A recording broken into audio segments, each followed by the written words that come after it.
அனைவருக்கும் என்னுடைய அன்பான வணக்கம். முதல்ல நர்மதாவுக்கு என்னுடைய நன்றி. நான் இந்த காக்கா திரைப்படத்தை பற்றி பேசலான்னு வந்தா நர்மதா என்னைய பற்றி எல்லா டீட்டெயிலையும் எடுத்து உங்களுக்கு அதை அறிவிக்கிறாங்க. ரொம்ப சந்தோஷமாக இருக்குது. என்னென்னா, ரொம்ப நாளைக்கு அப்புறம் ஒரே வரிசையில் 2 வரிசையில் ரொம்ப நல்லவங்களாக உட்காந்துருக்கிறத பார்க்குறேன். ஒரு பாசிட்டிவ் எனர்ஜி இருக்கிற ஆட்கள் எல்லாம் வரிசையாக உட்காந்துருக்கிறத மனம் நிறைஞ்சு பார்க்குறேன்.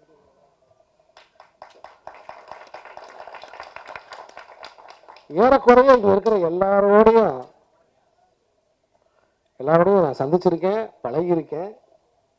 அவங்களோட நான் வந்து ஏதோ ஒரு டைம் நான் ஸ்பெண்ட் பண்ணியிருக்கேன். அண்ணா கிங்கா அங்கே உட்காந்துருக்காரு. ஒட்டுமொத்த தமிழ்நாட்டுக்கே, நான் சின்ன பையனாக இருக்கும்போது ஒட்டுமொத்த தமிழ்நாட்டுக்கே கராத்தே தான் சொல்லி கொடுத்ததே அவர் தான். ஆனால் அவர் எனக்கு கராத்தே தெரியலன்றாரு. ஆனால் இன்னும் நல்லா சுறுசுறுப்பாக இருக்காரு.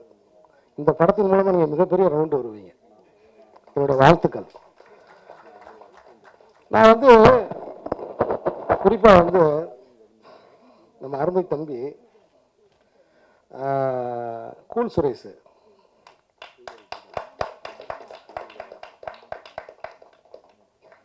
எனக்கு கூல் சுரேஷ் பற்றி எனக்கு வந்து சரி ஏதோ திடீர்னு வர்றாப்புல, ஒரு தியேட்டர் வாசலில் நிற்கிறாப்புல, அந்த படத்தை பற்றி ஏதோ கமெண்ட் அடிக்கிறாப்புல, இப்படி தான் ஒரு அபிப்பிராயம் எனக்கு இருந்துச்சு. இப்போ நம்மலாம் வந்து ஒரு சினிமா குடும்பத்தில் இருக்கோம். திடீர்னு வந்து இந்த கோழிப்பண செல்லத்துறை ரிலீஸ் ஆகி இந்த ஓடிடியில் இந்த படம் போயிட்டு இருக்கிற இந்த நேரத்தில் திடீர்னு எனக்கு கூல் சுரேஷ் ஃபோன் பண்ணாப்புல. ஃபோன் பண்ணி, அண்ணா வணக்கண்ணே, அண்ணா வணக்கண்ணே, ஒரு நிமிஷம் நீங்கள் பின்னாடியே பேசிட்டே இருந்தீங்கன்னா நான் பேச முடியாது. அண்ணா தப்பாக நினச்சிக்காதீங்க. அண்ணா வணக்கண்ணே, அண்ணா நான் கூல் சுரேஷ் பேசுகிறேன்டே அப்படின்னா. சொல்லுங்கள் தம்பி, வணக்கம். ஆனால் இதில் மழை ரொம்ப பேஞ்சிக்கிட்டே இருக்குது, எங்கே போகிறோன்னு தெரியல. என்னடா இது இப்படி ஒரு ஃபோன் கால் வருது? மழை பயங்கரமாக பேஞ்சிக்கிட்டு இருக்கு, எங்கே போகிறோன்னு தெரியல, நமக்கு ஃபோன் பண்ணுறாப்புலையே, வேறு யாராவது நினச்சி வந்து ஃபோன் பண்ணிட்டாப்புலையா? தம்பி இப்போ நான் அதுக்கு என்ன செய்யணும் தம்பி? கொடை எடுத்துகிட்டு வரணுமா? என் பேர் சீன் ராமசாமி தம்பி. ஆனால் தெரிஞ்சுதானே நான் ஃபோன் பண்ணுறேன். சரி என்ன ராஜா? இல்லைண்ணே, மழை பயங்கரமாக பேஞ்சிக்கிட்டு இருந்துச்சு, என்ன செய்யணும்னு தெரியல. சரி அமேசானில் படம் பார்ப்போம்ட்டு உங்கள் கோழி பண்ண செலவுரையை பார்த்தேண்ணே. என்னண்ணே என்னை இப்படி அழுக வச்சிட்டீங்க அப்படின்னு சம்மந்தம்லாம் பாராட்டிக்கிட்டே இருந்தாப்புல. சரி தம்பி, ரொம்ப நன்றி தம்பி, வாழ்த்துக்கள் தம்பி, வாழ்க தம்பி. ஃபோனை கட் பண்ணிட்டேங்க. கரெக்டாக 1 மணி நேரத்தில் எனக்கு ஒரு வீடியோ அனுப்புகிறாப்புலங்க. நான் கேட்கவே இல்லை, அவரே பேசி அப்படியே நான் மலைக்கு போய் இது என்ன என்கிட்ட ஃபோனில் சொன்னாப்புலையோ அதை பேசி எனக்கு ஒரு வீடியோ அனுப்புகிறாப்புல. உலகத்தில் இப்படி ஒரு மனுஷனை நீங்கள் பார்க்க முடியுமா? தான் மனசுக்கு பிடிச்ச ஒரு படத்தை உடனே வந்து அதை பேசி அந்த இயக்குனருக்கு நான் உண்மையாக சந்தோஷப்பட்டேன். நான் உடனே ப்ரொடியூசருக்கு ஃபோன் பண்ணி ஒரு நம்பர் அனுப்பி இந்த இதை அனுப்பி, சார் அவராக அனுப்புகிறார் சார் அப்படின்னு நான் சொன்னேன். ஸோ அப்படி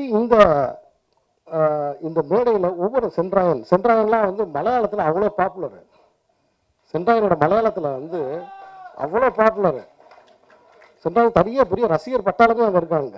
அப்படி அதே மாதிரி ஹீரோயின் அவன் வந்து எனக்கு என் படத்தில் ஹீரோவை நடிக்க வேண்டிய இந்த படத்தோட கதாநாயகன் தம்பி என்னப்பா இனிகோ பிரபாகரன் என் படத்தில் ஹீரோவை நடித்து எல்லாமே பேசி ஈசி முடித்து கடைசி நேரத்தில் அந்த படம் கேன்சல் ஆச்சு. இல்லை நாங்கள் 2 பேரும் சேர்ந்து ஒரு படம் எடுக்கணும். ஆடிஷன் பண்ணும்போது தான் எனக்கு தெரிஞ்சிச்சு ஒரு மிகச்சிறந்த நடிகன் தமிழ் சினிமாவுக்கு. ஒரு வாய்ப்பின் கதவை மட்டும்தான் திறக்கணும். எனக்கு ரொம்ப இந்த காக்கா அந்த கதவை திறக்கணும்னு நான் நினைக்கிறேன். இனிகோ பிரபாகரனுக்கு ஏன்னா உங்களோட ஆதரவும், பத்திரிகையாளர்களாகிய உங்களுடைய ஆதரவும் ஏன்னா இருந்துச்சுன்னா நிச்சயம் தமிழ் சினிமாவில் ஒரு முக்கியமான கதாநாயகனாக வர்றதுக்கு வாய்ப்பு இருக்குது. அந்த மொட்டை அமைதியாக ராஜாவின் பார்வையிலேன்னு படம் எடுத்த ப்ரொடியூசர் அவர். என்னை பல பேருக்கு வந்து அண்ணா வந்து கதை சொல்கிறது கூப்பிட்டு போயிருக்காரு. அதே மாதிரி ஜாக்குவார் தங்கம். ஜாக்குவார்னா சிறுத்தை. எம்ஜிஆர் அவர்கள் வந்து ஒரு மேடையில் நின்று பார்க்கும்போது ஒரு இளைஞர் போடுற சிலம்பாட்டத்தை பார்த்து ஆச்சரியப்பட்டு அவரே கூட்டிகிட்டு வந்து புரட்சி தலைவர், மக்கள் தலைவர் அவரே கூட்டிகிட்டு வந்து சினிமாவில் ஸ்டண்ட் மாஸ்டர் ஆகி கிட்டத்தட்ட ஏறக்குறைய 2000 படங்கள், 1000 படங்களுக்கு மேலே எனக்கு தெரியும், 2000 படங்களுக்கு மேலே.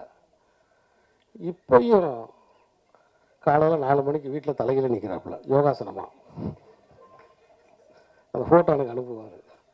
இந்த வயசில் தலைகீழ நிற்கிறார் சார். அவர் சின்ன வயசா. எழில் சார் என்னுடைய பிரியத்துக்குரிய ஒரு இயக்குனர். தொடர்ந்து படங்களை உற்சாகத்தோடு நம்பிக்கையோடு எடுத்துக்கிட்டு இருக்காரு. அப்புறம் முக்கியமாக வந்து என்னுடைய hero Vijay Adhiraj sir. Balu Mahendra sir படத்தை நான் ஒர்க் பண்ணும்போது, பாலுமகேந்திரா சார்கிட்ட ஒர்க் பண்ணும்போது அவர் தான் ஹீரோ. அவரோட டிவி சீரியல்ஸுக்கு அவர் ஹீரோ. நான் முதல்ல பார்க்கும்போது கதாநாயகனாக பார்த்த அவர் தான் விஜய் ஆதிராஜ் அவர்கள். அவர் பக்கத்தில் இன்றைக்கி நான் உட்காந்துருக்கேன். அவர் ஹீரோவாக நடித்த டிவி சீரியலில் நான் கடைசி அசிஸ்டண்டாக இருந்தேன். ஆனால் காலம் என்னையை கொண்டு வந்து அங்கே உட்கார வச்சிருச்சு பக்கத்தில். அப்புறம் என் தம்பி சொல்லவே வேணாம், இடிமுழக்கம் என்னோட தர்மதுரை ஒரு ஷாட்டுங்க. தர்மதுரையில் சவுந்தரராஜாவை பற்றி சொல்லியே தீரணும். யாருமே அதை செய்ய மாட்டாங்க. விஜய் சேதுபதியை அருவாளை எடுத்துக்கிட்டு விரட்டுவாப்புல தன்னோட தம்பிகளை. அப்படி விரட்டும் போது அப்படியே மேலே ஓடி வந்து அந்த சவர் வழியாக ஓடி வந்து மேலேருந்து கீழே விழுந்து தரையில் விழுகணும். ஒரே சிங்கிள் ஷாட்டை நான் எடுத்தேன். அந்த ஷாட்டை தம்பி எப்படா தம்பி விழுந்துருவியா, மாஸ்டரை கூப்பிட்டு கீழே பெட்டு கிட்டு போடுங்க. ஒரே ஒரு பெட்டு மட்டும் தான் கீழே போட்டிருந்தாங்க.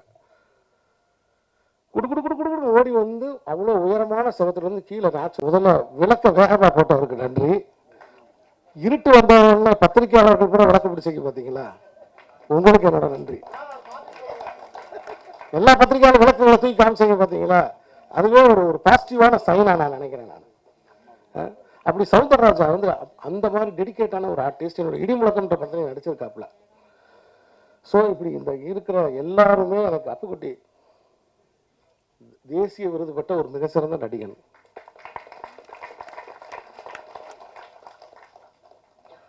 அப்புக்குட்டி நானும் சீக்கிரம் சந்திக்க வேண்டியிருக்கு. ஏன்னா அப்படி எல்லாருமே எனக்கு வந்து நம்ம ஜீவா, அதுவும் நொல்லு சபா ஜீவான்னு சொல்றீங்க, ஆக்டர் ஜீவான்னு சொல்லுங்க, ஆக்டர் ஜீவா. அப்படி எல்லாருமே எனக்கு வந்து இந்த நிகழ்ச்சிக்கு நான் வர்றதுக்கு முக்கியமான காரணம் யார் தெரியுமா உங்களுக்கு? Mister Jinnah, actor Jinnah, producer, distributor. இந்த குழுவில் இருக்கிற யாரையுமே எனக்கு தெரியாது. ஹீரோ யாரு, ஹீரோயின் யாரு, எதுவுமே எனக்கு தெரியாது. சார் ஒரு ஆடியோ லான்ச் இருக்கு, நீங்கள் வரணும்னு சொன்னாப்புல. நான் உடனே கிளம்பி வந்துட்டேன். ஏன் எதுக்குன்னே கேட்கல. என்ன காரணம்னா, இதே சாலி கிராமத்தில் இந்த பிரசாத் ஸ்டுடியோவுக்கு எய்த்தாப்பில் தான் அவர் வீடு இருந்துச்சு, மிஸ்டர் ஜின்னாவோட வீடு. அப்போ நான் அசிஸ்டன்ட் டைரக்டராக இருந்தேன்.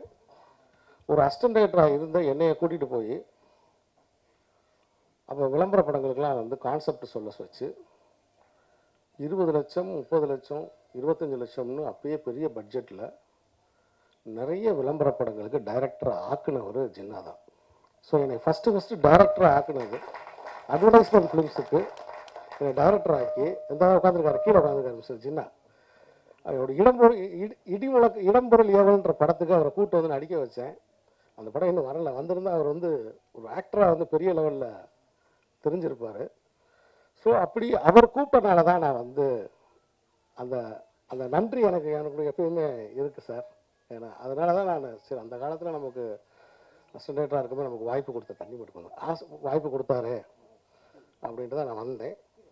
இந்த காக்கா அப்படிங்கிற தலைப்பு இருக்கு பாருங்க, சாதாரண தலைப்பு கிடையாது.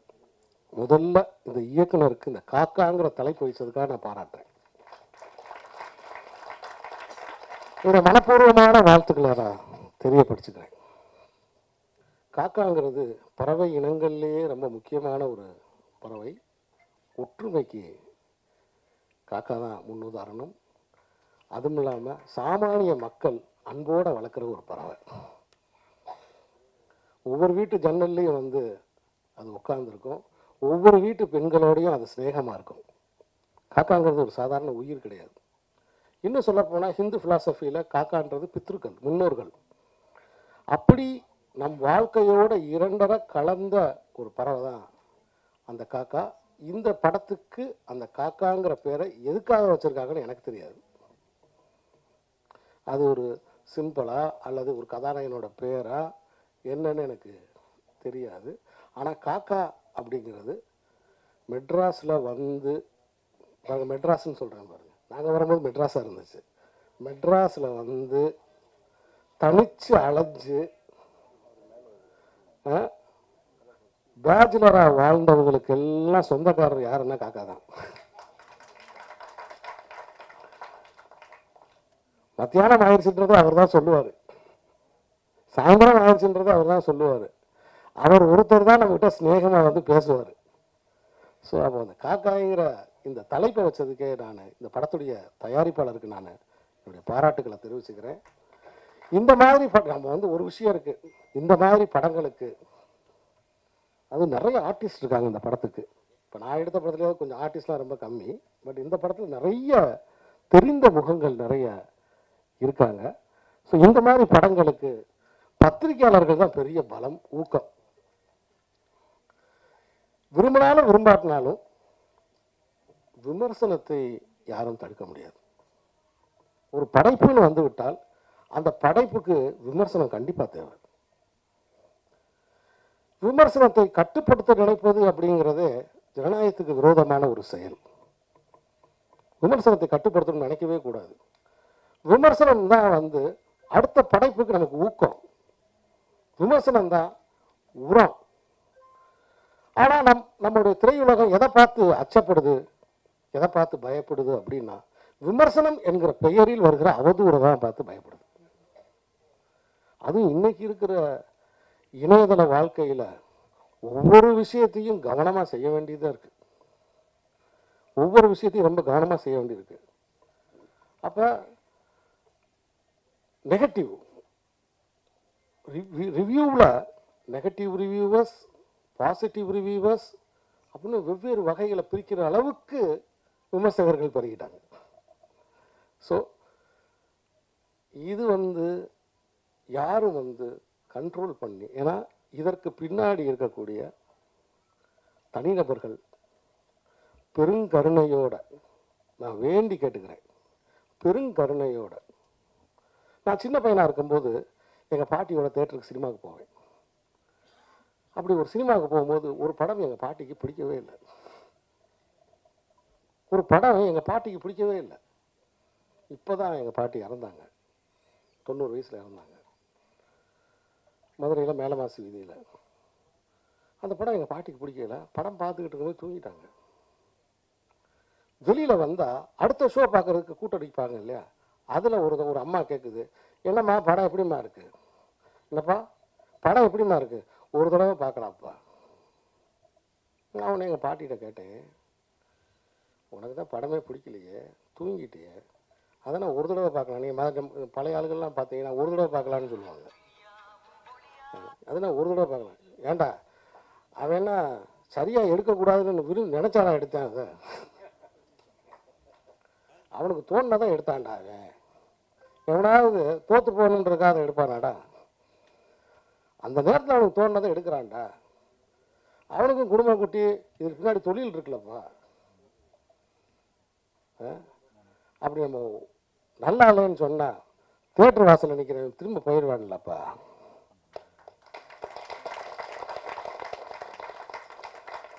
எனக்கு நல்லா ஞாபகம் இருக்கு, எங்கள் பாட்டிட்டாங்க திரும்ப கேட்டேன், இதை ஏன் இப்படி சொல்கிற? ஆமாப்பா, இது தொழிலுப்பா. இந்த படத்தில் சரியாக எடுக்காதவே அடுத்த படத்தில் சரியாக எடுக்கிறதுக்கு ஒரு வாய்ப்பை கொடுக்கணும்லப்பா. ஒரே ஐடியா எதையாவது சொல்லி அவன் குடும்பத்தில் வந்து நம்ம வந்து கெட்டது செஞ்சிடக்கூடாதுலப்பா அப்படின்னு நான் வந்து ஒரு 18 வயசாக இருக்கு, 16 வயசாக இருக்கும்போது எங்கள் பாட்டி எனக்கு சொன்னது, உலகத்திலேயே தர்மமான விமர்சன பார்வை என்பது இதுதான்.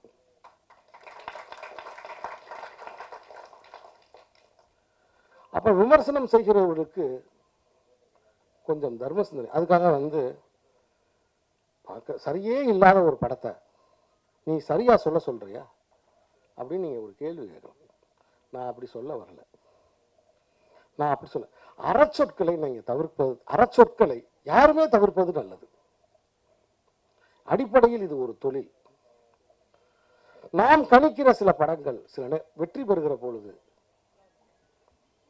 நாம் கணிக்க, உதாரணத்துக்கு நானே இருக்கேன்னு வச்சுக்கோங்களேன், நான் இந்த படம் நல்லா இல்லை, எனக்கு பிடிக்கல, எனக்கு கனெக்ட் ஆகல அப்படின்னும் போது நான் கணிக்கிற இந்த படம் வெற்றி அடைகிற பொழுது அந்த கணிச்ச நேரத்தை நான் ஒரு பதிவு விட்டுறேன். அதுக்கப்புறம் அது நான் ரொம்ப வருத்தப்படுறேன். ஆனா பதிவு விட்டுட்டே என்னோட பதிவை பார்த்து அந்த பல பேர் அந்த படத்தை பார்க்காம விட்டுட்டாங்க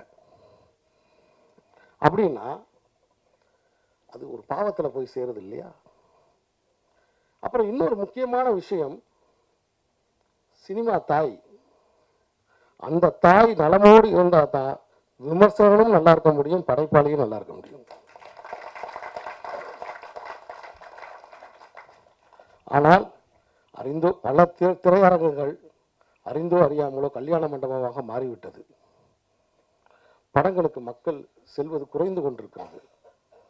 அதுக்கு பல்வேறு காரணங்கள் இருக்கலாம். சைக்கிள் பார்க்கிங் இல்லாமல் இருக்கலாம், பாப்கார்ன் விலை அதிகமாக இருக்கலாம், பல்வேறு காரணங்கள் இருக்கலாம். ஆனால் அடிப்படையில் அதையெல்லாம் தாண்டி உள்ளே செல்வதற்கான சாத்தியப்பாடுகளை நாம் எவ்வகையிலும் குறைக்கக்கூடாது. அப்போ இந்த தாய், சினிமாங்கிற தாய் நலமோடு இருந்தால் தான் அது சார்ந்த விமர்சனமும் அது சார்ந்த தொழில். அப்போ சினிமாவுக்கு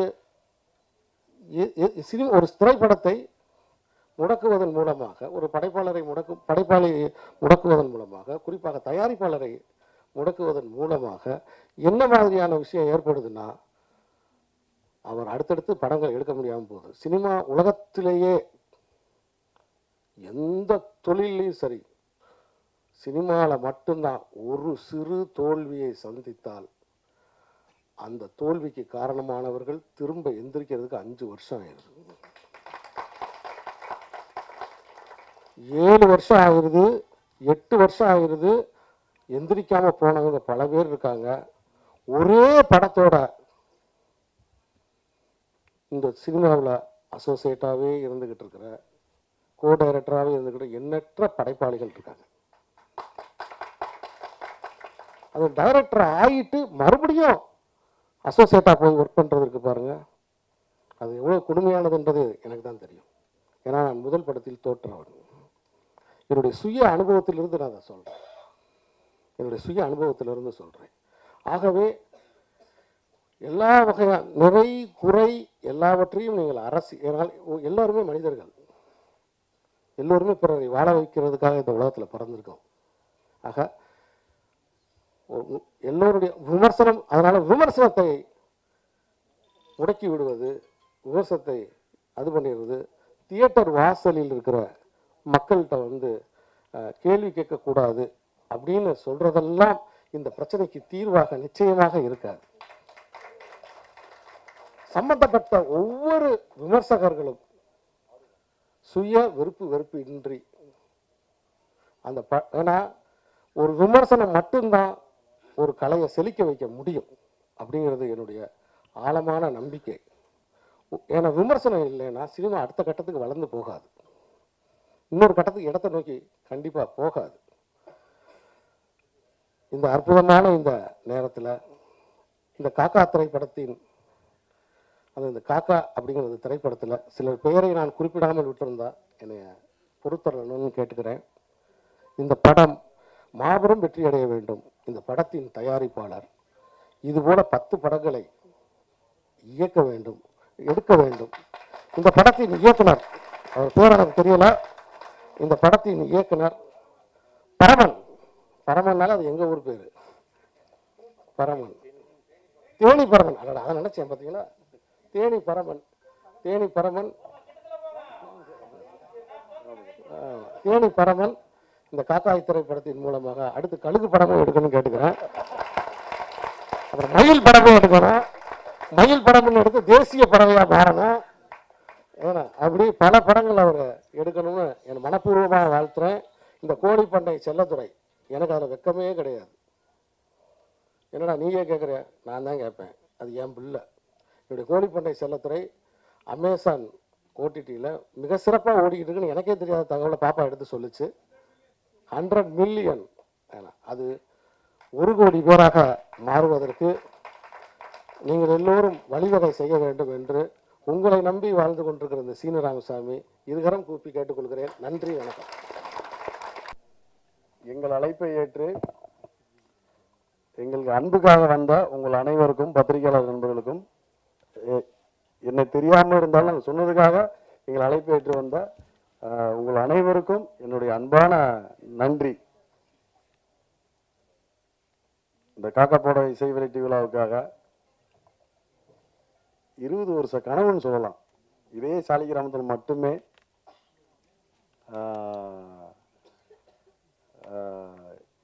சினிமாக்குள்ள வந்தாச்சு.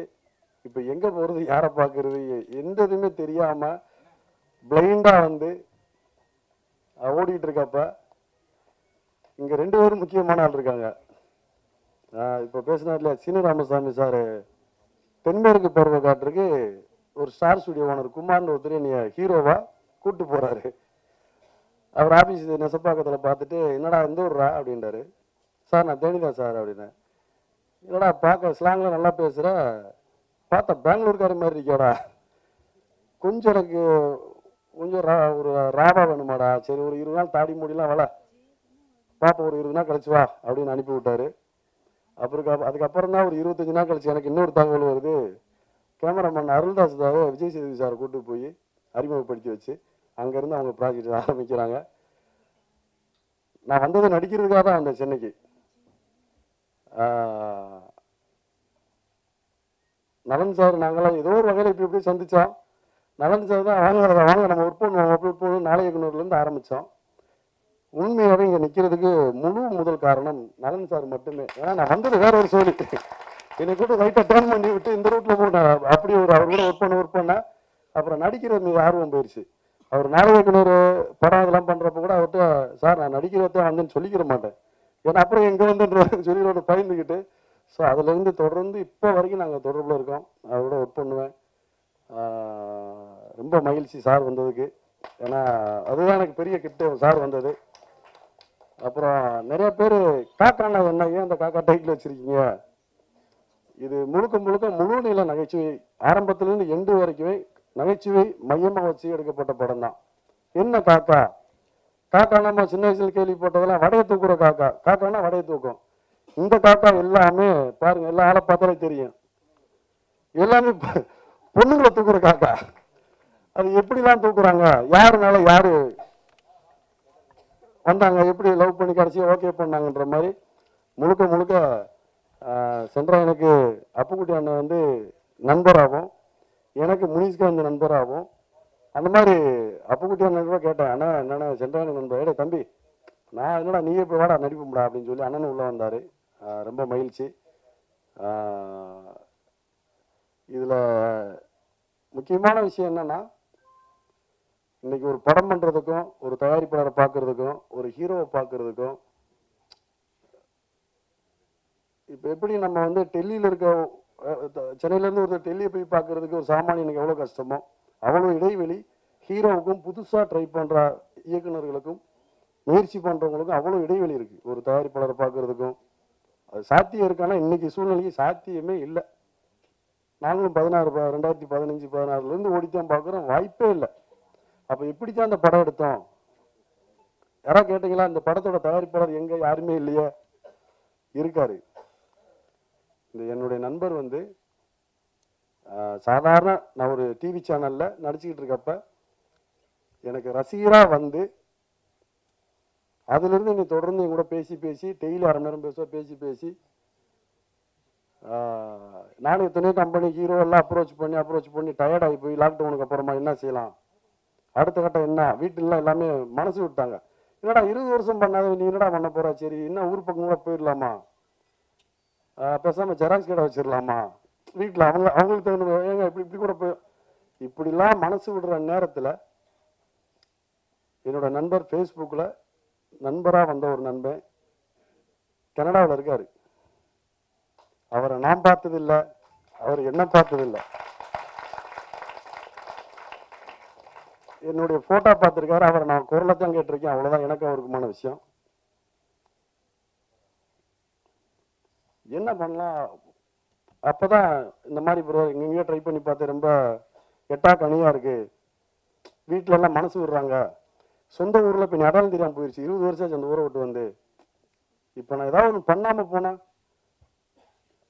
அது சரியா இருக்காது அப்படின்றப்ப தான் அவர் சொன்னார், நீங்கள் எதை பற்றி யோசிக்காதீங்க, உடனே ஆஃபீஸ் போடுங்க, எல்லாம் தானாக நடக்கும், நான் மட்டும் உங்களை பார்த்தேன், எல்லாம் நல்லபடி அதேமாதிரி சொன்னோம். கடை கடந்து ஆஃபீஸ் போட்டோம், படம் ஆரம்பித்தோம், இன்னைக்கு ஆடியோ லான்ச்சில் வந்து நிற்கிறோம். காதல் கோட்டை படத்தை விட நம்மளுக்கு தெரிஞ்சதெல்லாம் காதல் கோட்டை தான் இல்லையா, இது நட்பு கோட்டை மாதிரி.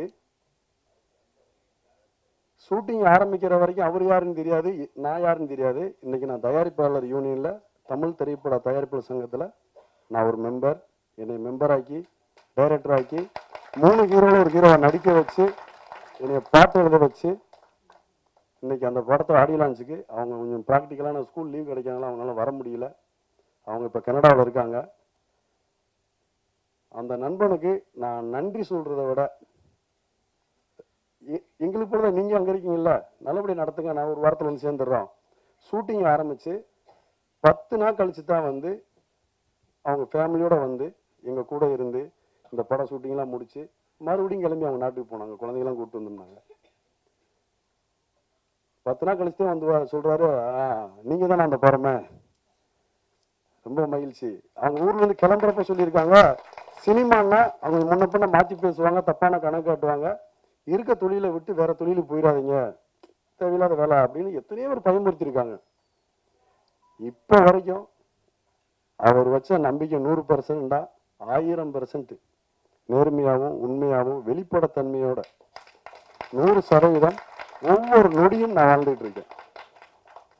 இப்போ என்னை விட அவர் சினிமா மேலே ஆர்வம் வந்து அடுத்த படம் எப்போ எடுப்போம், எப்போ அறிவிப்பு விடுவோன்ற ரொம்ப எதிர்பார்ப்போடு இருக்கோம். கூடிய விரைவில் அடுத்த அப்டேட் வரும்.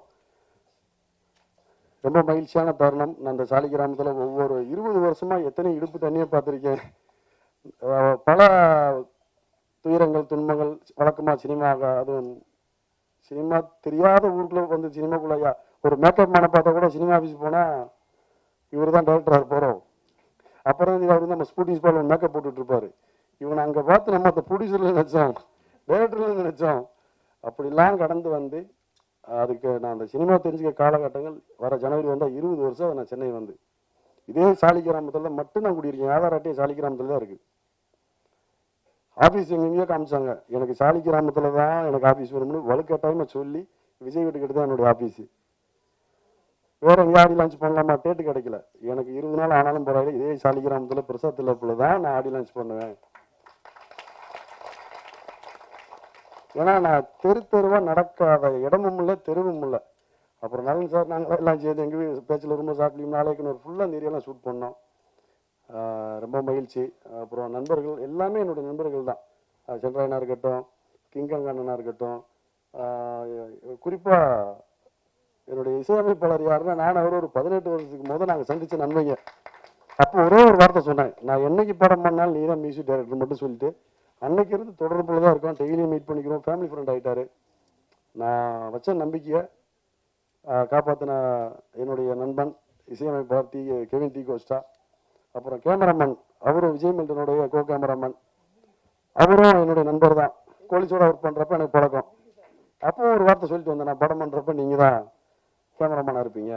இப்படி எல்லாம் இந்த நண்பர்கள் வட்டம் தான், எல்லாருமே நண்பர்கள் தான். இனிகோ பிரபாகர் நம்மளுக்கு நண்பர் தான், ரொம்ப நாளாக நாங்கள் அடிக்கடி பேசிக்கக்கூடிய நண்பர்கள். அப்புறம் எங்கள் ஹீரோயினு, அவங்கள நான் பார்த்ததே இல்லை, ஃபோட்டோ தான் பார்த்தேன், வேறு எதுவுமே இல்லை, ஆப்ஷனே பேசலை. சரிம்மா நீ தான் படத்தில் ஹீரோயினு அப்படின்னு அவங்களும் வந்தாங்க, நல்லபடியாக நடிச்சு கொடுத்தாங்க. அது ரொம்ப மகிழ்ச்சி. அப்புறம் டெக்னீஷியன் எடிட்டர்னு சில பேர் வர முடியாத சூழ்நிலை இல்லை. ஒரு முயற்சி பண்ணியிருக்கோம். இன்னைக்கு ஒரு படத்தை எடுக்கிறது எவ்வளோ கஷ்டம், ப்ரொடியூசர் ஹீரோவை தாண்டி படத்தை எடுத்து அதை அடுத்த விட சந்தைப்படுத்துதல்னு ஒரு விஷயம் வரும்போது செவ்வாய் கிரகத்துக்கும் பூமிக்கு இருக்க பிரச்சனை இருக்குது. அதை கொண்டு போய் சேர்க்கறதுக்கு ஒரு நல்ல ஒரு மனிதர் வந்து எங்ககிட்ட ஒரு அதாவது பல பேரை சந்திச்சு தான் கடைசியாக அஜய் ஃபிலிம் ஃபேக்ட்ரி சின்ன சார் தான் ஃபைனலாக அவர் கூட டைப் பண்ணி படத்தை தமிழ் ஃபுல்லாக ரிலீஸ் பண்ணலாம் நான் இருக்கேன். ஒவ்வொரு நிமிஷமும் ஒவ்வொரு நாளும் எனக்கு ஃபோன் பண்ணி இது அடுத்த கட்டம் என்னென்ன செய்யணும், அடுத்து என்ன பண்ணணும் ஒரு ப்ரொடியூசர் செய்ய வேண்டிய வேலையை பூரா இன்றைக்கி அவர் கூட இருந்து பார்த்து எங்களுக்கு முன்னோக்கி வழிநடத்தி போயிட்டுருக்காரு. ரொம்ப நன்றி ஜின்னா சாருக்கு.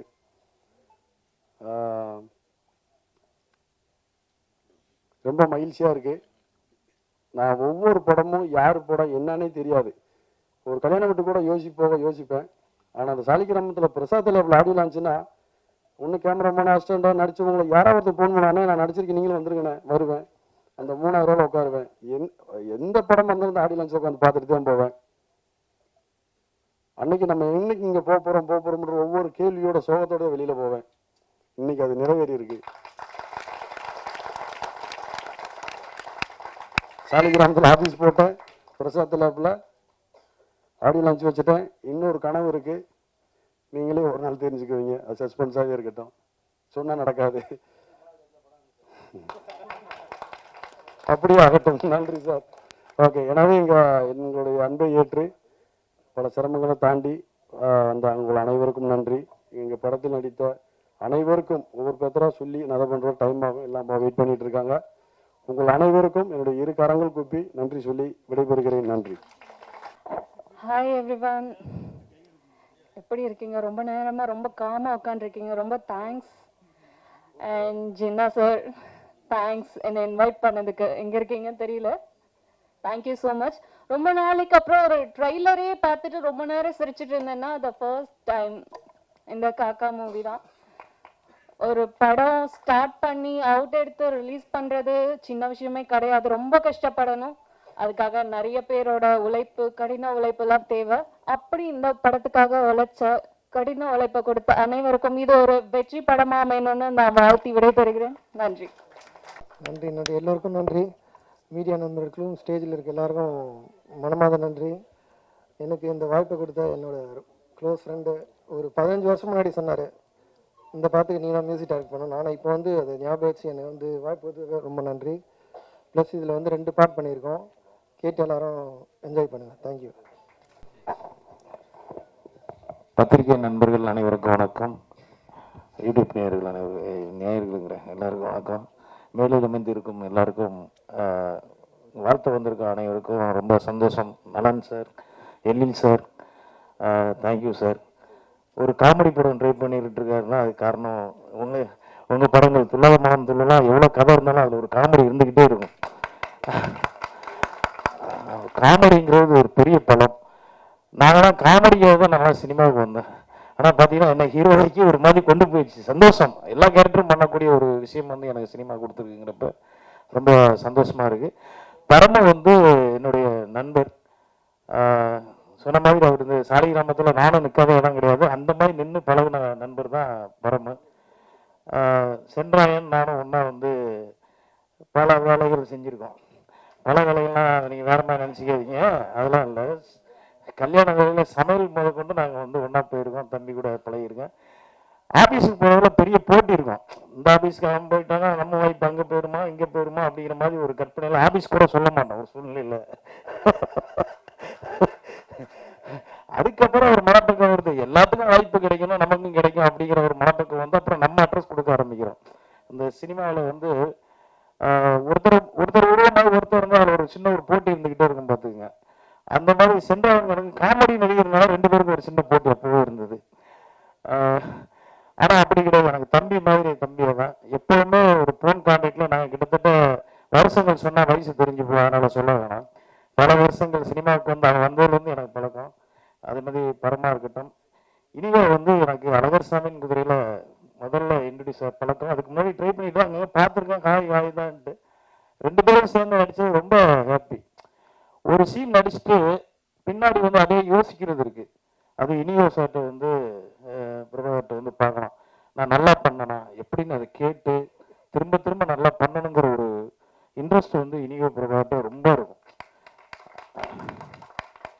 அந்த விஷயம் இந்த சாங்கில் நம்ம பார்த்தா ஒரு ரியாக்ஷன்லாம் கலக்கி இருந்தாப்புல, பர்ஃபார்மன்ஸாக இருக்கட்டும் எல்லாமே ரொம்ப நல்லா பண்ணியிருக்காப்புல.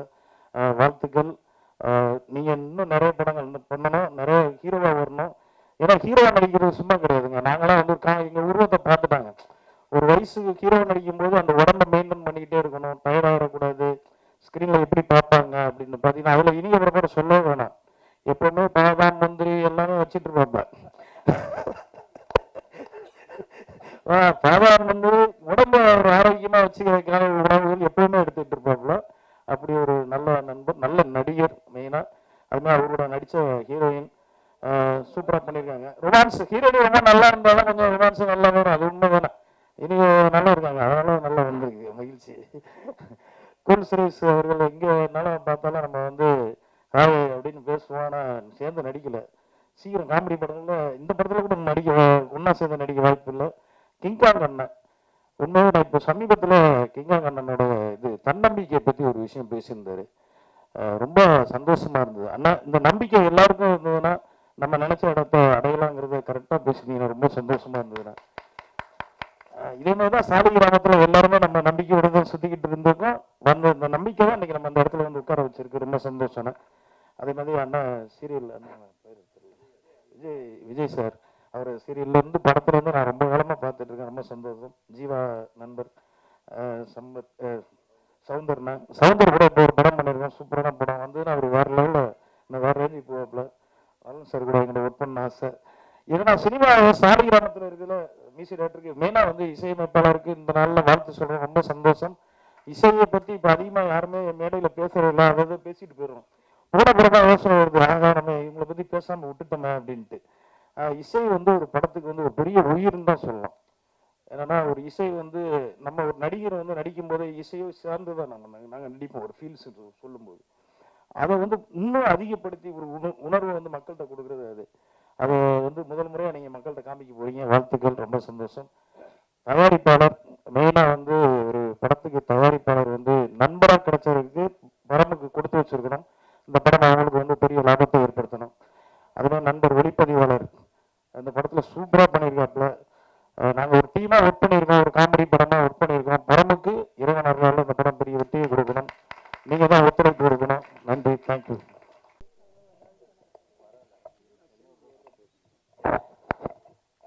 எல்லாருக்கும் வணக்கம்.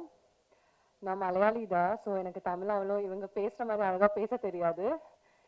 ஸோ இந்த படம் இப்போ இங்கே வந்து நிற்கிறது எனக்கு ரொம்ப சந்தோஷமாக இருக்குது.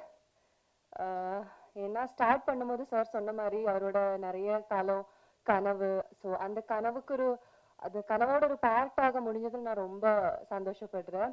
அப்புறம் எனக்கு இந்த படத்துல என்ன விஷயம் ரொம்ப பிடிக்கும்னு கேட்டா எனக்கு சாங்ஸ் அவ்வளோ பிடிக்கும். ஏன்னா ஃபர்ஸ்ட் நான் கமிட் ஆகுறதுக்கு சாரை பார்க்கறதுக்காக வர்ற டைம்ல சாங் கேட்க வச்சாங்க. ஸோ அந்த சாங் கேட்டுட்டு எனக்கு எப்படி இருந்துச்சுன்னா ஓகே நான் ஏதோ நல்ல விஷயம் பண்ண போறேன் அப்படி அவ்வளோ ஒரு பெருமையா ஃபீல் பண்ணியிருந்தது.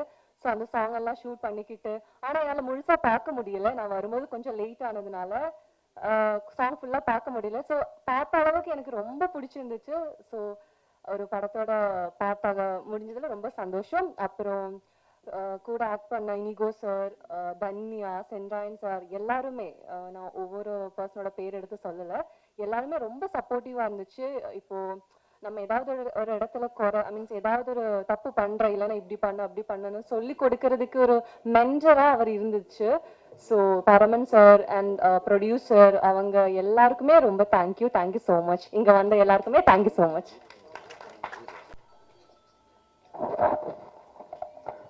அனைவருக்கும் என் மாலை வணக்கம். பத்திரிகை மற்றும் தொலைக்காட்சி நண்பர்களுக்கு வணக்கம். இந்த விழா உண்மையிலே வந்து ரொம்ப ஒரு சந்தோஷமான விஷயமா இருக்கு. ஏன்னா ஒரு சின்ன பட்ஜெட்டில் ஒரு நல்ல படம் எடுத்திருக்கிறாங்க. ரெண்டாவது இந்த விழா மேடையில் இருந்து வந்திருக்கும் நண்பர்கள் அனைவரையும் பார்க்குறப்ப ஒரு ரொம்ப ரொம்ப உண்மையிலே ரொம்ப சந்தோஷமான ஒரு விஷயமா இருக்கு. இந்த படத்தோட ஹீரோ இனிகோ பிரபாகர் ஒரு அற்புதமான மனிதன். டைம் எல்லாருக்குமே ஒரு டைம் இருக்கு. கண்டிப்பாக வந்து நீங்கள் ராக் பண்ணுவீங்க நிச்சயமா. கூல் நண்பர் கூல் சுரேஷ் என்னோட ஆரம்ப படங்கள்லேருந்து பண்ணிட்டு இருக்காரு. உங்கள் நல்ல மனசுக்கு என்ன எந்த படத்தோட ப்ரமோஷனுக்கு நீங்கள் நிற்கிறீங்க, உங்கள் படத்தோட ப்ரமோஷன் கண்டிப்பாக வந்து பெருசாக வெற்றி அடையும். வாழ்த்துக்கள். சென்றாயன் அவர்கள் பெரிய வில்லன் காமெடி ரெண்டு கான்ட்ராஸ்ட் ரோல் பண்ணுறது வந்து சாதாரண விஷயம் கிடையாது. வாழ்த்துக்கள். ஹீரோயின் ரொம்ப நல்லா இருக்காங்க. 2 ஹீரோயின் நடிச்சா ஒருத்தவங்க தான் நல்லா இருக்காங்க. வாழ்த்துக்கள். அண்ணா ஜாகுவார் அண்ணன் என்னோட படத்துக்கு வந்து ஒரு ஃபைட் பண்ணியிருப்பாப்புல. ஒரு பைக் ஜம்ப்பு சும்மா ஒரு 10 அடி போனோம். நான் சொன்னேன், அண்ணா 10 அடி போனோம், ஆள் இருக்கான்னு கேட்டுட்டு இருந்தேன். பொண்ணு பிரச்சனை இல்லை போங்க அப்படின்ட்டாரு. அண்ணா எம்ஜிஆர் நகர்லேருந்து ஒருத்தர் கூப்பிட்டு வந்தார். அவர் வந்ததுலேருந்து ஒரு பாட்டுக்கு எங்கேயோ படுத்து கிடந்தார் அந்த பையன் ஃபைட்ரு. இது என்னடா 10 அடி போவோமா 2 அடி போவோமா பைக் எந்திரிக்குமான்னு எனக்கு டவுட்டாகவே இருந்தது. இருந்தாலும் வந்து அவர் பாக்ஸ் எடுக்கிறது பார்த்தா ரொம்ப தூரத்துக்கு அடிக்க வைக்கிறாரு. இது எதுக்கு இவ்வளோ தூரத்துக்கு ஒரு பாக்ஸ் எடுக்கிறாரு அப்படின்னு சொல்லி எனக்கும் புரியல. ஆனால் கேமராமேன் மாத்திரம் உஷாராக கொஞ்சம் லாங்லாம் வச்சு கொஞ்சம் 2-3 ஒயிட் ஷாட் வச்சுட்டான். வந்து அடிச்சான் பாருங்க, கிட்டத்தட்ட ஒருத்தனை வர உயரத்துக்கு போயிட்டான் அந்த பையன். மிரண்டு போயிட்டான். அந்த மாதிரி யாராருக்கு என்ன தெரியும் அப்படிங்கிறது அண்ணனுக்கு தெரிஞ்சிருக்கு இந்த சினிமாவில் இருந்த அனுபவத்தில். வாழ்த்துக்கள் சார். விஜய் ராஜரேஷன் சார் நிறைய படங்கள் டைரக்ட்லாம் பண்ணிட்டு இருக்காங்க. வாழ்த்துக்கள். ஜீவா எனக்கு ஆரம்பத்துலேருந்து அவங்க சொல்லிட்டு போயிட்டார் சீன் ராமசாமி.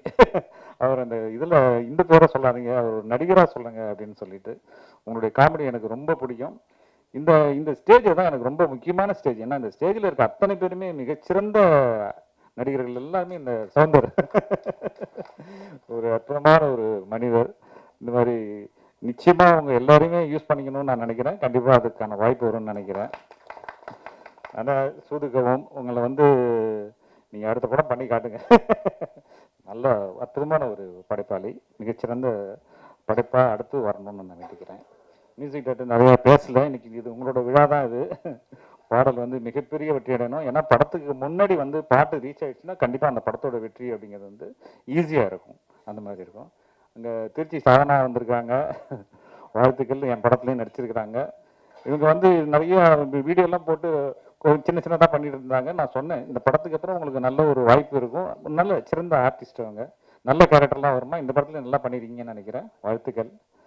அப்புக்குட்டி ஒரு நேஷனல் அவார்டு வின்னருங்கிறது வந்து ரொம்ப சந்தோஷமான ஒரு விஷயம். உங்களுக்கும் வந்து மிகப்பெரிய எதிர்காலம் இருக்குது. கண்டிப்பாக வந்து இன்னொரு நேஷனல் அவார்டு வாங்கணும்னு வாழ்த்துறேன் நான். அண்ணன் தம்பி என் பேர் மறந்துட்டேன், என் படத்தில் நடிச்சிருக்கிறாரு. மசக்குட்டி. வாழ்த்துக்கள்மா. கேமராமேன் மில்டனோட அசிஸ்டன்ட்னு நினைக்கிறேன். வாழ்த்துக்கள். ஒரு அருமையான ஒரு டீமை, அற்புதமான ஒரு டீமை வச்சுக்கிட்டு இயக்குனர் பரமன் வந்து இந்த படத்தை பண்ணியிருக்கிறாரு. அவர் என்னை வந்து சந்திக்க வரேன்னு ஈவினிங் வரனாரு. பார்த்தா ஒரு 10 நிமிஷத்தில் ஆஃபீஸுக்கு வந்துட்டார். அவரோட பரபரப்பும் அவரோட துடிதுடிப்பும் அப்புறம் வந்து அவரை நீட்ட பேசிக்கிட்டு இருந்த ஒரு 10 நிமிஷத்தில் இந்த சினிமாவில் ஒரு படம் பண்ணணும்னு அவர் பட்ட கஷ்டங்களை சொன்னார். எனக்கு வந்து அப்படியே கொஞ்சம் ரொம்ப வேதனையாக போயிடுச்சு. என்னடா அது, எனக்கு பழைய நினைவெல்லாம் வந்து இந்த ஃபஸ்ட்டு படத்துக்கு எவ்வளோ கஷ்டப்பட்டோம், எங்கெங்கே போய் முட்டி மோதி நம்ம கஷ்டப்பட்டோம், பழைய நினைவுகள் எல்லாம் அவர் கிளறி விட்டார். அவர் இவ்வளோ திரும்பவும் அதான் ஒரு சைக்கிள் தான் இது. ஒரு படம் அப்படிங்கிறது வந்து ஒரு மனிதனுக்கு நம்ம பட்ட கஷ்டம், இன்னைக்கு டைரக்டர் ஆகிட்டோம் அப்படின்னு நம்ம வந்து இருக்கோம் அப்படின்னா, ஒரு புது இயக்குனர் வரும்போது நமக்கு ரொம்ப பயமாக இருக்குது. ஏன்னா அவங்க வந்து இந்த படத்தை யார் சீனிவாசன் தான் சொன்னார், ஒரு படம் வந்து சரியாக போகலைன்னா திரும்ப எந்திரிக்கிறது வந்து அவ்வளோ பெரிய கஷ்டமாக இருக்குது. ரொம்ப ஒரு படமுமே ரொம்ப இதான் முதல் படம் அப்படின்னு நினச்சிட்டு தான் பண்ண வேண்டியது. இப்போ அவர் மாத்திரம் புது இயக்குனர் கிடையாது, பரமன் மாத்திரமே புது இயக்குனர், நானும் புது இயக்குனர் தான். இந்த பண்ணிட்டு இருக்க தேசிங்கராஜா பார்த்து சரியாக பண்ணாதான் எனக்கு அடுத்தது படமே வரும். ஸோ அந்த மாதிரி ஒரு காலகட்டத்தில் தான் நம்ம இருக்கணும். அதனால் வந்து பயப்படாதீங்க. நீங்கள் மாத்திரமே இங்கே புது இயக்குனர் கிடையாது, இந்த இண்டஸ்ட்ரியில் இருக்கிற அத்தனை பேருமே புது இயக்குனர் தான். ஒரு அப்படி கொண்டு வந்து நிப்பாட்டிட்டாங்க. நீ டூவா டை அப்படின்னு தான் கொண்டு வந்து நிப்பாட்டி இருக்கிறாங்க. ஒரு படமுமே உங்களுக்கு வெற்றி அடைஞ்சாதான் ஒரு தயாரிப்பாளர்கள் அடுத்த படத்துக்கு வர்றாங்க. ஸோ அதனால் நீங்கள் பயப்படாதீங்க பரமன். நீங்கள் ஏன்னா அவ்வளோ ஒரு கஷ்டப்பட்டு ஒரு பார்க்காமலேயே ஒரு தயாரிப்பாளர் உங்களை நம்பி இன்வெஸ்ட் பண்ணியிருக்கிறாரு. அதுக்கு நீங்கள் மிக நேர்மையாக இந்த படத்தை நீங்கள் பண்ணிக்கிட்டு இருக்கீங்க. இந்த படம் மிகப்பெரிய வெற்றி அடையணும். மிக முக்கியமாக இவ்வளோ நண்பர்களுக்கு நீங்கள் வந்து வாய்ப்பு கொடுத்துருக்கிறீங்க. இவங்களுக்காகவும் உங்களை சார்ந்த நண்பர்களுக்காகவும் உங்கள் தயாரிப்பாளர்களுக்காகவும் உங்கள் குடும்பத்துக்காகவும் இந்த படம் மிகப்பெரிய வெற்றி அடையணும்னு இறைவனை வேண்டுறேன். நன்றி, வணக்கம். எல்லாருக்கும் வணக்கம். இது நான் ஒரு ஆக்ஷன் ஹீரோ ஆனால் பரமன் எவ்வளோ ஆச்சரியப்படுவாரோ அவ்வளோ ஆச்சரியம் இப்போ பரமன் டைரக்ட் ஆனது எனக்கு. ஏன்னா எங்கள் ஜேர்னி எப்படின்னா, நான் முதல்ல ஷார்ட் ஃபிலிம் பண்ணும்போது ஒரு ஷார்ட் ஃபிலிமில் சில வார்த்தைலாம் தேவைப்பட்டுச்சு. அப்போ வந்து எனக்கு ப்ரொடக்ஷன் ஸ்டைலில் சப்போர்ட் பண்ணுற இபுன்னு இருந்தார். இபுவோட ஃப்ரெண்டு பரமன். அவங்க ஆன் அண்ட் ஆஃப் வந்து என்னோட ஒர்க் பண்ணுவாங்க, டைரக்ஷன் ஹெல்ப்லாம் பண்ணுவாங்க, ஃப்ரெண்ட்லேயே பண்ணுவாங்க.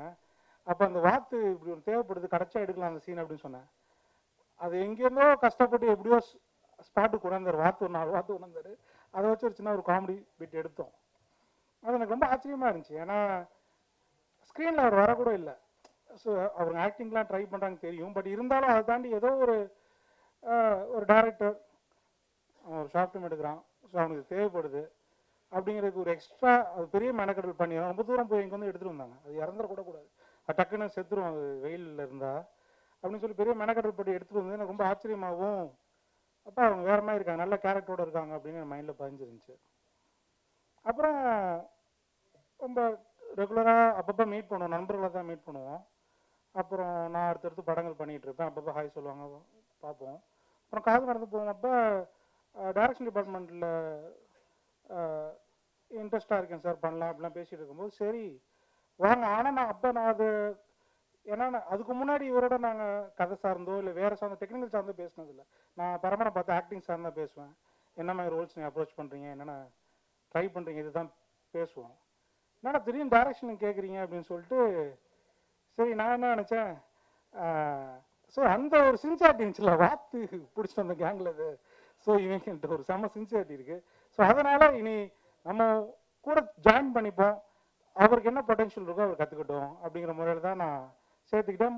மெயினாக கூட ஆக்டர்ஸை மேனேஜ் பண்ணுறது, ஆக்டிங்கில் உள்ளவங்கள பார்த்துக்கிறது, இதுதான் பரமன் பண்ணிக்கிட்டு இருந்தார். ஸோ அதுக்கப்புறம் முடிஞ்சு அப்போ நானும் ரொம்ப வருஷம் படம் பண்ணாமல் வேறு விஷயம்லாம் பண்ணிக்கிட்டு இருந்தேன். அப்புறமா இந்த நியூஸ் வந்து இப்போ பரமன் வந்து இந்த படம் ஸ்டார்ட் பண்ண சொன்னால் எனக்கு ஒரு பெரிய சர்ப்ரைஸ். என்ன படம் பண்ணுறியா? ஆமாம் படம் பண்ணுறேன் சார் அப்படின்னோடனே எனக்கு பெரிய சர்ப்ரைஸாக இருந்துச்சு. ஏன்னா நம்ம நோட் பண்ணோம்ல பேக்ரவுண்ட் டேலண்ட் ஷேர் பண்ணோம், அந்த மாதிரி டைப்பில் பரமன் நான் பார்த்ததே இல்லை. பட் அதை தாண்டி இன்னைக்கு பரமன் இந்த படம் அமைஞ்சதுக்கு முக்கியமாக காரணமாக நான் பார்க்குறது வந்து ஒரு ரொம்ப நேர்மையான ஒரு ஆள், ரொம்ப நேர்மையான எண்ணங்கள். அதாவது தன்னுக்குள்ளே நிறைய பேருக்கு தனக்குள்ளேயே முரணான எண்ணங்கள் இருக்கும். சில விஷயம் நம்புவாங்க, அதுக்கு நேர்மறையான எண்ணங்கள் செஞ்சுக்கிட்டு இருப்பாங்க. இந்த மாதிரி விஷயங்களும் இல்லாமல் தான் நம்புகிற விஷயத்தை செய்கிறது, ரொம்ப சிம்பிளாக நம்ம என்ன யோசிக்கிறோமோ அதில் குழப்பம் இல்லாமல் இருக்குது, அப்புறம் நேர்மையாக இருக்குது. இதுதான் அதுக்கு இந்த வாய்ப்பை நான் வாங்கி கொடுத்துச்சு நம்புகிறேன். அது மட்டும் இல்லாமல் இங்கே இருக்க எல்லாருமே நடிகர்கள் எல்லாமே கொஞ்சம் நல்ல ஃபேமஸான நடிகர்கள், அவங்களுக்கு மார்க்கெட் இருக்குது. அவங்க ஃபோட்டோ வந்து போஸ்டரில் இருந்துச்சுன்னா அந்த படத்தை தூக்கி நிறுத்தும். அவங்க எல்லாம் நண்பர்கள் அமைஞ்சு அவங்க இந்த படத்தில் நடித்தது வந்து நான் எல்லாருக்கும் நன்றி சொல்கிறேன். பரமனோட சேர்ந்து இந்த படம் நீங்கள் பண்ணதுனால தான் இந்த படம் நல்லபடியாக அமைஞ்சிருக்கு. ஸோ மேலும் பரமன் வந்து நல்ல ஒரு பாதையில் போய் மேலும் நல்ல படங்கள் பண்ணி நிறைய பேருக்கு ஹெல்ப் பண்ணி பெரிய விஷயங்கள் பண்ணணுன்னு நான் வேண்டிக்கிறேன். நன்றி, வணக்கம். கொஞ்சம் பேசிக்கணும்னா இந்த படம் ஃபஸ்ட்டு நான் பண்ணுறதுக்கு ஒரே காரணம், ஒரு நல்ல மனிதர் பரமன். அந்த ஒரே காரணத்துக்காக தான் இந்த படம் நான் இமீடியட்டாக பண்ணுறேன்னு சொன்னேன். அவரை பற்றி அவர்கிட்ட பழகினவங்க சொல்கிறாங்க, நலன் சார் சொல்கிறாரு அவரோட எண்ணங்கள் அப்படின்னு சொல்லி.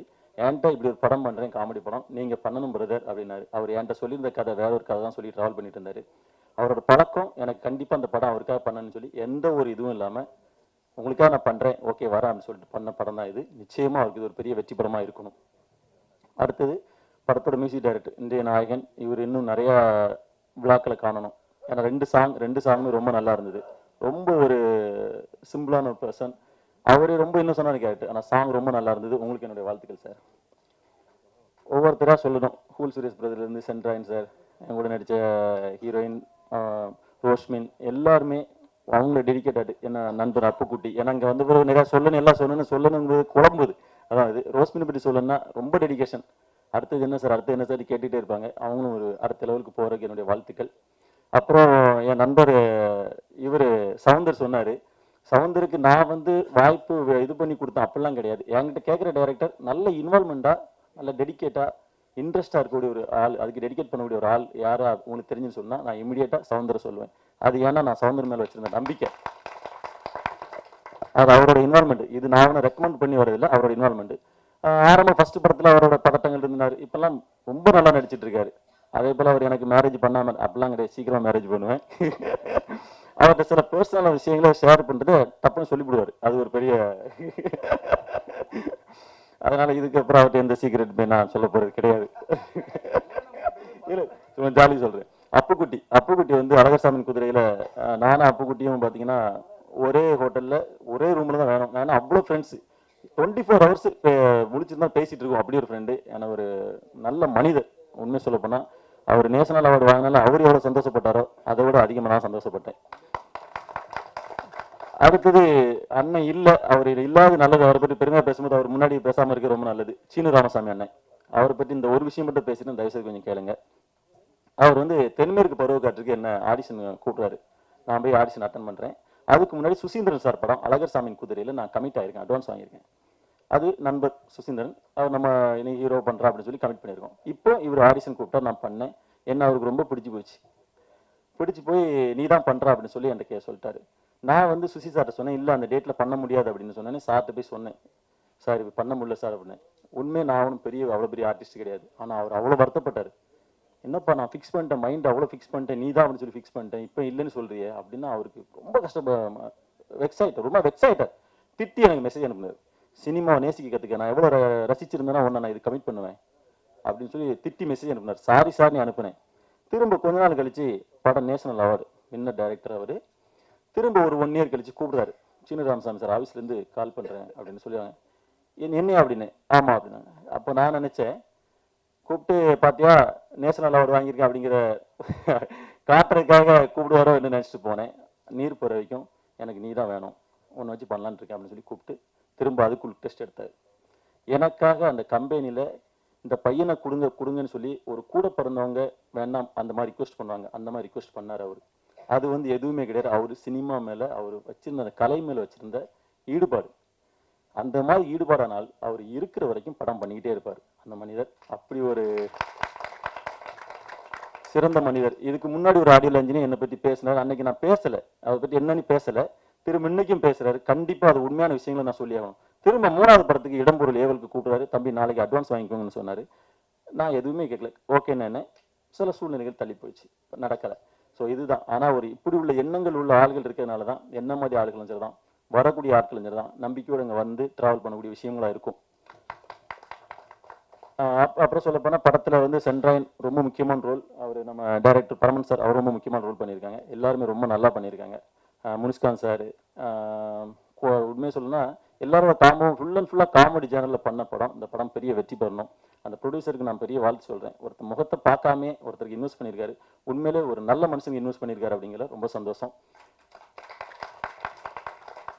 உங்கள் எல்லாருக்குமே நன்றி. ஏன்னா ரொம்ப டைம் ஆயிடுச்சு. தேங்க்யூ. இந்த பிரதரை வந்து நான் நிறைய தொலைக்காட்சி தொடர்களில் பார்த்துருக்கேன். பர்மன் மடை திறந்தாச்சு. ஸோ இனி வந்து அணைக்கட்டு இல்லை, நிறைய படங்கள் பண்ணணும், நல்ல படங்களாக பண்ணணும். அண்ட் இவரை நம்பி இன்வெஸ்ட் பண்ணியிருக்கிற அந்த ப்ரொடியூசருக்கு முதல்க நான் என்னோட நன்றியை தெரிவிச்சுக்கிறேன். மறைமுகமாக இருக்கிற அவர் வந்து பெரிய தயாரிப்பாளராக திகழணுங்கிறது என்னோட ஆசை, வாழ்த்தும் சரி. மற்றபடி நிறைய பேர் பேச காத்துட்டு இருக்காங்க. Prabhakar, I really loved your performances-ங்க. One of the best and underrated actors. Tamil சினிமாவுக்கு நிறைய கதாநாயகர்கள் தேவைப்படுறாங்க. ஸோ அந்த வரிசையில் நீங்கள் எல்லாரும், ஜீவா, நீங்கள் எல்லாருமே வந்து வரணும் அப்படின்னு வேண்டிக்கிறேன். இந்த வாய்ப்பை கொடுத்ததுக்கு நன்றி. ஜின்னாவுக்கு நன்றி. இந்த படம் வெற்றி பெற வாழ்த்துக்கள். சின்ன படங்களை சப்போர்ட் பண்ணுங்கள், நல்ல சப்போர்ட் பண்ணுங்கள். ஏன்னா திரையரங்களுக்கு ஆடியன்ஸ் வரணும்னா அது உங்கள் கையில் தான் இருக்குது. நன்றி, வணக்கம். All the very best team காக்கா. ஃப்ரண்ட்ல இருக்கவங்கலாம் கொஞ்சம் கேமராஸ் அண்ட் ஃபோன்ஸ் இறக்கிக்கோங்க, பின்னாடி இருக்கவங்களுக்கு தெரியல. ரொம்ப அழகான ஒரு தருணம் இது. இந்த ஸ்டேஜ்ல இருக்கவங்கலாம் கேஸ்ட் அண்ட் க்ரூ அப்படின்னு சொல்றதை விட பரமன் சார் அவர்களுடைய உயிர் நண்பர்கள் அப்படின்னு சொல்லலாம். இது ஒரு டீம் ஒர்க். நண்பர்கள் எல்லாரும் சேர்ந்து ஒரு அழகான திரைப்படம் கொடுத்திருக்காங்க.